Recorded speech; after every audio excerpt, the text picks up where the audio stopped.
then why did it affirm the Bible? Why is it affirming it? Why is it affirming the Torah and the Gospel? You're not willing to listen, bro. You're just talking. You're not willing to listen. Yeah, I don't want to hear somebody telling me, oh, you don't speak Arabic, so you can't understand it. That's a cop-out. No, bro. I'm just saying listen for 30 seconds, Okay, bro. say what you got to say. I'm going to give you one last chance.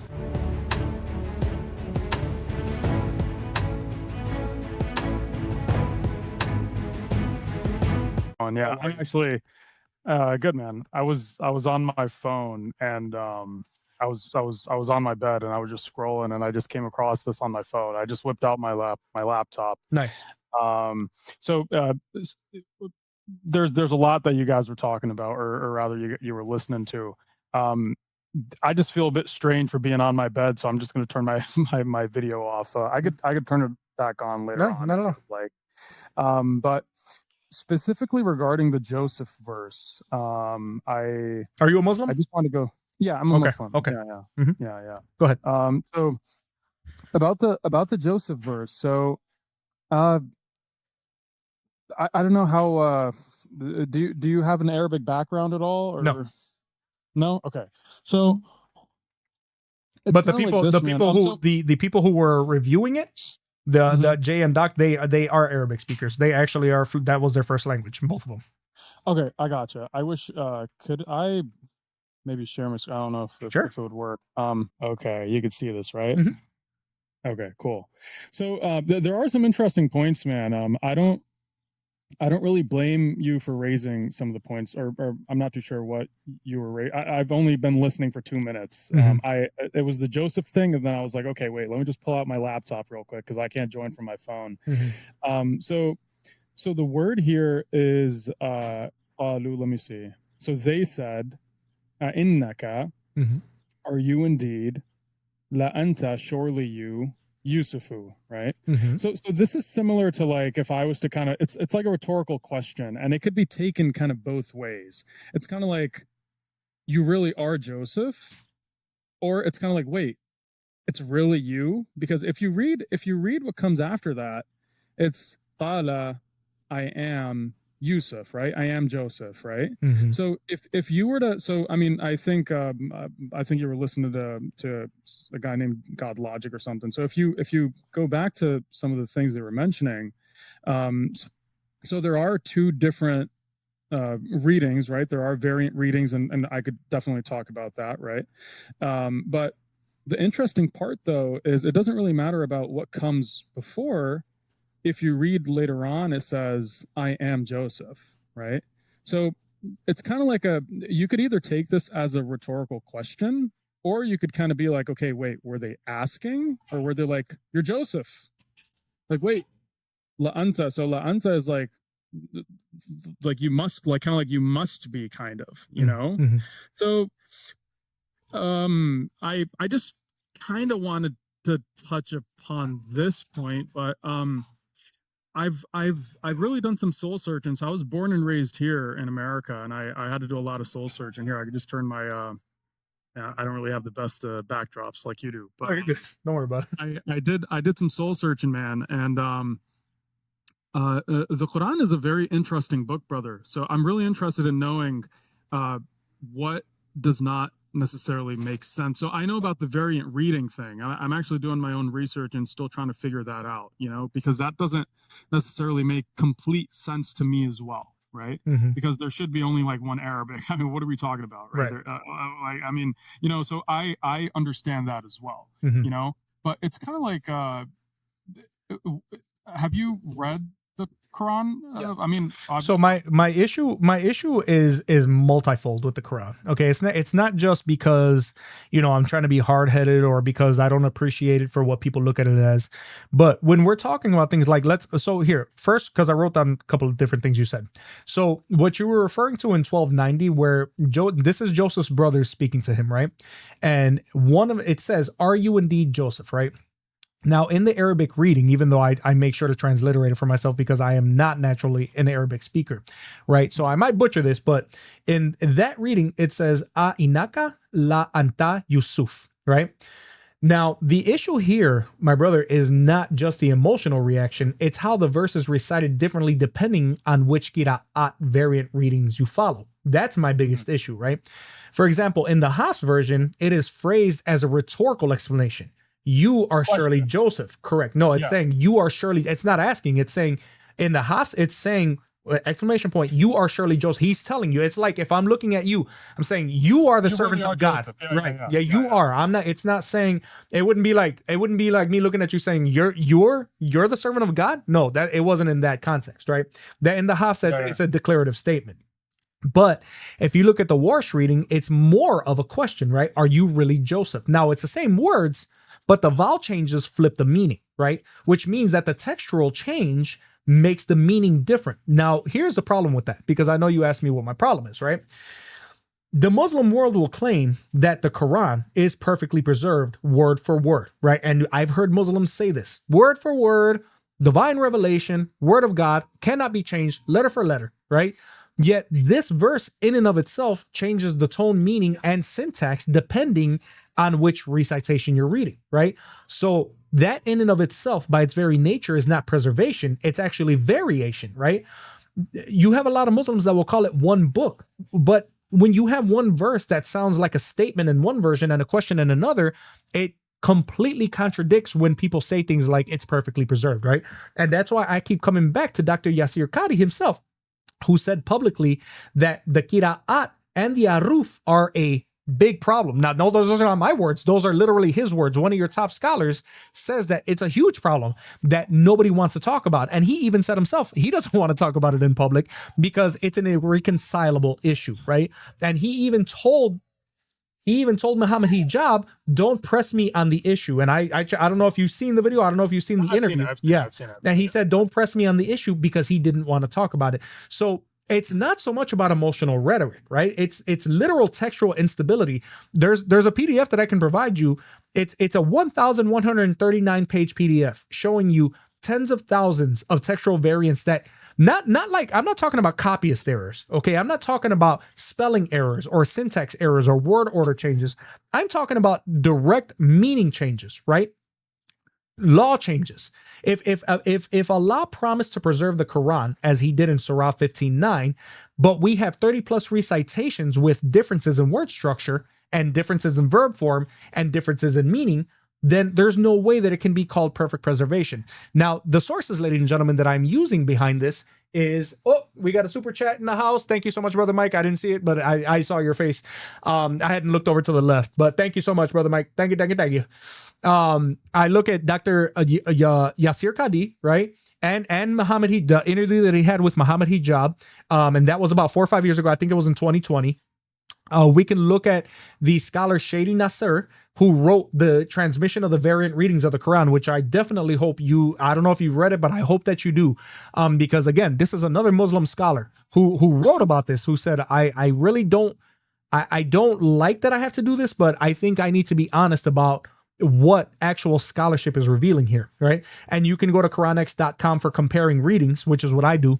And you have Surah Yusuf 1290, the Hafs versus the Warsh recitation. So, I mean, if we can dig deeper on that, but you know, there's just that is just one of billions of issues that I have with Islam. You believe that the Quran is the word of God? Yeah. Okay. Then why does the Quran affirm the Bible? So, I mean, we're talking about like the slight nuances, right? And this is why it's very important to know Arabic. The verses you're talking about are in Surah 5, 44, 46, 47. So I could kind of pull that up maybe. Yeah, no, we know what they say. I'm not asking you. Don't have to pull it up. I know what they say. We talk about it. If you knew, then you would understand. Brother, don't tell me what I know. I'm telling you, why does it affirm the Bible? Exactly. So let me just pull it up, right? And we'll read it together, okay? If you knew, then you wouldn't have to ask. Trust me. No, I don't know, because none of your scholars in history have been able to solve it, but you think that you think that you've solved it. It's pretty clear. It's not clear. I will have to go soon, but I'll God willing be back, brother. Sure. But let me end it. Let me just show you here, right? Okay. So what does the verse say? Indeed, we sent down the Torah, in which was guidance and light, the prophets who submitted to God, judged by it for the Jews, as did okay, give me one sec. My wife's. Yes. Give me 5 minutes, okay? Give me 5 minutes. 5 minutes. Okay. The prophets who submitted to God judged by it for the Jews, as did the rabbis and scholars by that which they were entrusted of the scripture of God. And they were witnesses thereto. So do not fear the people, but fear me, and do not exchange my verses for a small price. And whoever does not judge by what God has revealed, then it is those who are the disbelievers. This is the main point. And whoever does not judge by what God has revealed, then it is those who are the disbelievers. Sorry, what is that? Mm-hmm. Let's continue. And we ordained life for life, eye for an eye, nose for nose, so on and so forth. But whoever gives up his right as charity, it is an expiation for him. And whoever does not judge by what God has revealed, then it is those who are the wrongdoers. Okay, let's continue. And we sent in their footsteps Jesus, the son of Mary, may peace and blessings be upon both of them, confirming that which came before him in the Torah. And we gave him the gospel, in which was guidance and light, confirming that which preceded it of the Torah as guidance and okay. Okay, so stop right there. So you're already affirming. Stop. No. We can't stop because you haven't read it, brother. This is why it's very important. You have to. How much more are you going to read? 4 more verses. All right, go ahead. The Quran explains itself. That's all it is. Go ahead. We have to read it though. We can't just read snippets of people and then think we're. Sure, it doesn't matter either way. You're trapping yourself. Go ahead. And it's completely fine. And let me trap myself, right? I will. And let the people of the gospel judge by what God has revealed therein. And by what God has revealed therein. This is the most important part. And whoever does not judge by what God has revealed, then it is those who are the defiantly disobedient. This is the most important part. Okay. And we revealed to you, O Muhammad, the book, which is the Quran and truth, may peace and blessings be upon him, confirming that which preceded it of the scriptures and a criterion over it. So judge between them by what God has revealed, and do not follow their inclinations away from what has come to you of the truth. So judge between them by what God has revealed. Okay? And all right, brother. I don't listen. Stop reading in this extremely patronizing tone as if we need you to read it over and over. All right. Now, again, you did exactly what I knew you were gonna do. Bro, you're just mad, bro. What are you talking about, dude? No one's patronizing, bro. My bad. If you feel that way, why are you getting mad? I'm not. Nobody's mad. I'm telling you because you keep reading it over and over, and you think that because you're reading it a certain way, we're going to understand it the way that you wanted us to. So let's walk through just what happened here. Oh, because this actually... Hold up, bro. Hold up. Look, I'm not done reading. The next verse says what? And judge... Brother, do you think for a second... Hold on. You're muted, just so you know. Do you think for a second you might get away with that with your wife? But you're not going to come in here telling me what the hell's going to happen. All right. You're going to be quiet now and you're going to stop acting like you're going to talk down to people because that's not how it works here. I asked you a question because I knew you were going to lie. You quoted Surah 5, 44 through 48, thinking that it somehow closes your case. But in reality, it opens a theological wound that Islam has never, ever been able to stitch shut. And I'm going to explain to you why. Now we're going to read it, and we're going to read it the way it's really to be understood. Surah 547 says, let the people of the gospel judge by what Allah has revealed therein. That is present tense. It does not say what was revealed. It says what Allah has revealed therein. This implies that the gospel was still intact at the time of Muhammad. Now, if you pair that with Surah 1094, and you can shake your head all you want, because if it wasn't, then what ends up happening is you're saying, okay, well, then he affirmed something else. What did he affirm? Something that was lost? Is he telling people to look at something that they don't have? It makes absolutely no sense, because you could pair that with Surah 1094 again, which says, if you are in doubt about what we have revealed to you, ask those who have been reading the book before you. Okay, ask who? The Jews and the Christians, not the Muslims, not Muhammad, the Jews and the Christians who had the book before them. People reading the Torah and the gospel in the 7th century, which manuscript evidence has shown that the same Bible that they had in the 7th century from those manuscripts is the same one that we have today. So again, here's your problem. If the Bible was corrupted, then why is the Quran commanding Jews and Christians to judge by it? And why is Muhammad told to go to them for confirmation? Right? Now, the usual response is to say that the Bible was changed after these verses, but that's not possible because we have manuscript evidence before Muhammad that matches today's Bible. We have the Codex Sinaiticus and the Codex Vaticanicus, both 4th century, include the Torah and Gospels almost word for word with what we know now. So if the Quran affirms the Bible as it existed then, and those manuscripts match ours now, where's the corruption? You also quoted Surah 548 that says, we have sent down to you the book in truth, confirming the scripture that came before it and as a criterion over it. But here's the irony. The Quran claims to confirm the Bible, yet contradicts it on virtually every major doctrine, such as Jesus' crucifixion, sonship, deity, resurrection, and more. That is not a confirmation, it is contradiction. If the Bible is trustworthy, then the Quran is false because it contradicts it. If the Bible is corrupted, the Quran is false for affirming it. Either way is what I was trying to explain to you. You trapped yourself. You trapped yourself. Okay. So the main point in these verses is that reveal by what God has revealed, okay? And how are we supposed to know what God revealed in the Bible and the Torah? Of course, present tense, it's completely fine. I don't know why you would mention that. That's fine. Even right now, if you guys want to judge by whatever you guys have, the Bible and so on and so forth, and the Torah, the Old Testament, the New Testament, whatever books you guys want to canonize and so on and so forth, whatever you guys want to claim, right? God says, judge by what God has revealed within them. And how are you supposed to do this? God has told, he's already instructed us how to do it. You judge it through the Quran. That's all. The key point in this verse, which I know that you would have never really come across because you don't know Arabic. This is why I said it's very important to understand the Arabic that's been written. And I don't mean to be whatever word you want to describe me as, bro. There's nothing wrong here. It's very important for us to understand the Arabic that was used. And it says, and over you're going to see, and even here it says, and judge between them by what God has revealed. By what God has revealed. In what? God has revealed in what? Exactly. In the Torah and the Gospel. What has God revealed? Right. And the Torah and the Gospel. No. Judge where does it? Okay, so where you keep reading that verse, but what I'm trying to ask you is, what you're saying, what has God revealed? But it is clearly talking to the Jews and the Christians. That's what I'm trying to tell you. Even your own scholars have affirmed that it is talking to the Jews and the Christians and telling them to refer to what they had. That's why I'm asking you, what are you getting to?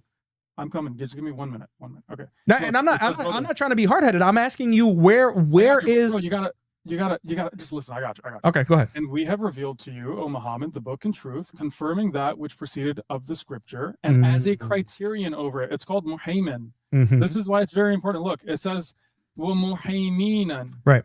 As a guardian, muhaymin. Do your research on this word. Right? I did the research, and I love when you guys say it, because you're saying that the Quran. But you have to let me talk though. I got to bounce. I know that's fine. But the thing about it is, you're saying that you're lying. That's why I'm not interested. You say that the Quran tells Christians and Jews to judge by what God has revealed, and that's the key, is to interpret that through the Quran. That's what you're saying. But that logic, again, self-destructs, because the Surah in 547... It says, bro, you don't listen. See, look, let me just finish my point, and then you could talk, right? This is what I'm saying. You get angry, you're like, oh, I'm not getting angry. The thing is, I'm not interested in listening to a lie. You're lying, and either way I go, here's the listen. You're not even listening, bro. Even if I listen to you, what's the problem? If you're telling me, then why did it affirm the Bible? Why is it affirming it? Why is it affirming the Torah and the Gospel? You're not willing to listen, bro. You're just talking. You're not willing to listen. Yeah, I don't want to hear somebody telling me, oh, you don't speak Arabic, so you can't understand it. That's a cop-out. No, bro. I'm just saying listen for 30 seconds, Okay, bro. say what you got to say. I'm going to give you one last chance. Okay, thank you. You're giving me the only chance, not the one last chance. Yeah, because you haven't talked plenty. It says, and we revealed. So God is saying, judge by what God has revealed. Look, and whoever does not judge by what God has revealed. Look, I'll show you. It says, anzala. Look at this right here. This tall letter has revealed. I know, I can see it. This an L. This is an L. Just remember this reverse L. Okay, this long thing and then this reverse L. Okay, you're gonna find the same word. It says, judge by what God revealed. And then over here, it's going to say the same thing right here.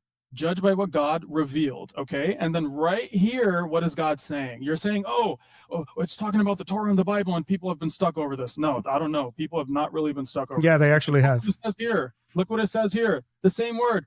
And we revealed. This means we revealed. This is the same L, but it's been joined with the N. So that's why it's looking a bit different. We revealed to you the book Kitaba. Now go do your research. Look at what Kitaba means. It refers to the Quran. Okay, and then God says, and we revealed it as a differentiator, as a criterion over the previous scriptures. So judge between them by what has revealed. Look, and then God saying, judge by what has revealed. And what did God reveal? He revealed the Quran. And what's the job of the Quran? It's a guardian.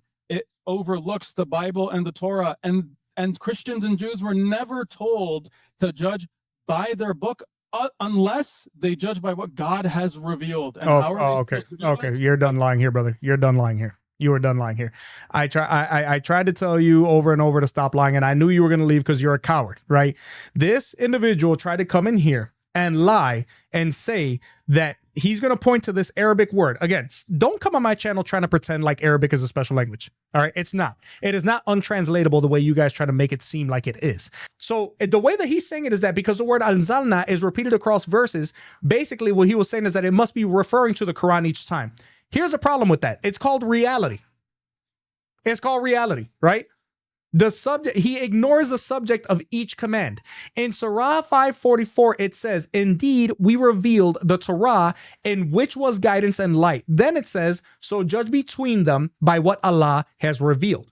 That's not referring to the Quran. 544 is talking to the Jews, ladies and gentlemen, commanding them to judge by what the Torah has revealed to them. It is very clear. The same pattern can be found in Surah 547. Let the people of the gospel judge by what Allah has revealed therein. Therein, fihi in Arabic clearly points to the gospel, not to the Quran, which is why he left, because he knew he was going to get spanked, because he's lying. Then in Surah 548, the speaker changes. Now it's to Muhammad, and we reveal to you, Muhammad, the book in truth, confirming what came before it. But brother man thinks that because it was talking about one specific word, the original word, anzalna, he's saying, oh, well, because it's using the same Arabic word, that means that it was talking about the Quran the whole time. How stupid. What? Of course he left out of here because he didn't want to hear the truth. He didn't want to hear a rebuttal. To sit there and say that the word anzalna, we revealed, means that because they were continuing to use we revealed means that he was talking about the Quran the whole time. So never mind the fact that they were talking about the Jews, even though it said that they revealed the Torah, that God revealed the Torah to the Jews and that he revealed the gospel to the Christians. But because we used the term we revealed over and over, it means that we're talking about the Quran the whole time. By far the weakest and honestly condescending argument for somebody who doesn't know better. This is your mind on Islam, ladies and gentlemen. I just don't understand it.